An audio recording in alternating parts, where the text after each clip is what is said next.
చీకటిలో movie review. Hello hi all, welcome to PRP డియో productions. మా ఛానల్కి కొత్తగా వచ్చిన వాళ్ళు సబ్స్క్రైబ్ చేసుకోండి.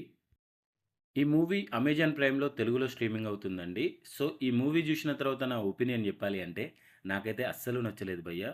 ఏ మాత్రం ఎంగేజింగ్గా లేకుండా భలే తీశారా అనిపించింది. ఏదో ఫ్లాష్ బ్యాక్ పోర్షన్ కొద్దిగా బాగుంది, కొద్దిగా టాపిక్ మంచిది టచ్ చేశారని తప్ప కానీ మిగిలిందంతా స్ట్రేట్ అవే అస్సలు అస్సలు అంటే అస్సలు నచ్చలేదు. ఫ్లాష్ బ్యాక్ ఎపిసోడ్‌లో మంచి టాపిక్ టచ్ చేశారంటే, చిన్నమ్మలతోటి, పెద్దమ్మలతోటి అఫైర్ కాదండి. నేనన్న టాపిక్ ఏంటి అనంటే, ఈవెన్ జెండర్ ఏదైనా, మేల్ అయినా, ఫీమేల్ అయినా కన్సెంట్ లేకుండా టచ్ చేయడం అనే టాపిక్ నాకు నచ్చింది. సో, మగవాళ్ళకైనా వాళ్ళ అనుమతి లేకుండా టచ్ చేయడం అనేది నచ్చదు కొంతమందికి. సో, ఆ ఒక్క పాయింట్ టచ్ చేయడం నాకు కొద్దిగా బెటర్ అనిపించింది. ఎందుకంటే మెయిన్ స్ట్రీమ్ మూవీస్‌లో మగవాళ్ళ మీద ఈ యాంగిల్‌లో ఈ పాయింట్ చూపెట్టరు. సో, ఇట్స్ ఓకే అనిపించింది. ఇక మూవీ స్టోరీలోకి వెళ్తే ఈవెన్ మనకిది ఫిక్షనల్ స్టోరీ అయినా గూడా గానీ, పాడ్‌కాస్ట్ ఎంతమంది జూస్తారండి? పాడ్‌కాస్ట్‌ని పెట్టుకొని మీరొక క్రైమ్ స్టోరీని సాల్వ్ జేయడం అనేది అంత పెద్దగా కనెక్ట్ గాలేదు. సో, మీ ఫ్రెండ్ చనిపోవడం, దాని గురించి పాడ్‌కాస్ట్ ఇవ్వడం, దాని తర్వాత గోదావరిలో ఆల్రెడీ జరిగిన మర్డర్స్, తిర్చిలో జరిగిన మర్డర్స్ గురించి ఇన్వెస్టిగేషన్ రిపోర్ట్స్ ఇవన్నీ పాడ్‌కాస్ట్‌లో చెప్పడం అనేది అండ్ ఆ పాడ్‌కాస్ట్ విని ఏదో మారుమూల ప్రాంతాల ప్రజలు వచ్చి రిపోర్ట్ జేయడం అనేది ఏమాత్రం కన్విన్సిబుల్‌గా లేదు. ఈ మూవీలో పోలీసులను చూపెట్టిన విధానం అనేది చాలా లో ఉంది భయ్య. సీసీ కెమెరాస్ ఉంటాయి. అండ్ ఈ టైంలో ఫోరెన్సిక్ రిపోర్ట్స్ అనేవి చాలా యాక్టివ్‌గా ఉంటాయి.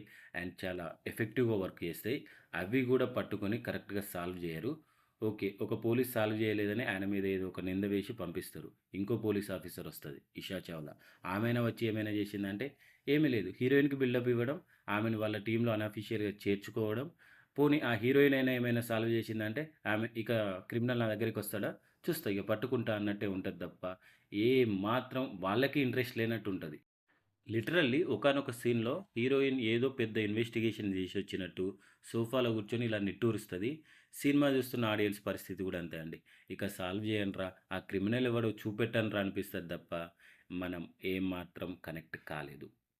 ఆ క్రిమినల్‌ని క్లైమాక్స్‌లో రివీల్ జేస్తారు. అంతకుముందు యూజ్ జేసిన బాడీ డబుల్ గానీ, లేకపోతే ఆ మెజర్‌మెంట్స్, హైట్ గానీ, ఈ ప్రెజెంట్‌లో రివీల్ జేసిన క్రిమినల్‌కి మ్యాచ్ అయినాయంటే అదీ లేదు. సో, మనం చాలా మట్టుకు డిస్కనెక్ట్ అవుతాం తప్ప, అసలు ఏమాత్రం కనెక్ట్ గాని మూవీ ఇది. పెర్ఫార్మెన్స్ విషయానికొస్తే అందరూ ఉన్నంతలో బాగా జేశారు. డైరెక్షన్ అయితే ఏదో ఛాన్స్ దొరికింది గదా అని అలా అలా లాగేసిండు. నేను గూడా మొబైల్ డేటా ఉంది గదా అని అలా అలా జూశా. సో, పెద్దగా ఇంపాక్ట్ అయితే ఇవ్వలేదు ఈ మూవీ. ఫ్యామిలీతో చూడొచ్చా అంటే నేనైతే రికమెండ్ చేయనండి. సో, ఆ ఫ్లాష్ బ్యాక్ ఎపిసోడ్ కొద్దిగా ఎబ్బెట్టుగా అనిపిస్తది. మీరు గూడా వీలైతే ఫ్యామిలీతో అవాయిడ్ జేయండి. That's it for the review అండి. ఇలాంటి మరిన్ని మూవీ రివ్యూస్, అప్డేట్స్, రికమెండేషన్స్ కోసం మా ఛానల్‌ని సబ్స్క్రైబ్ జేసుకోండి. Thank you so much. Love you all.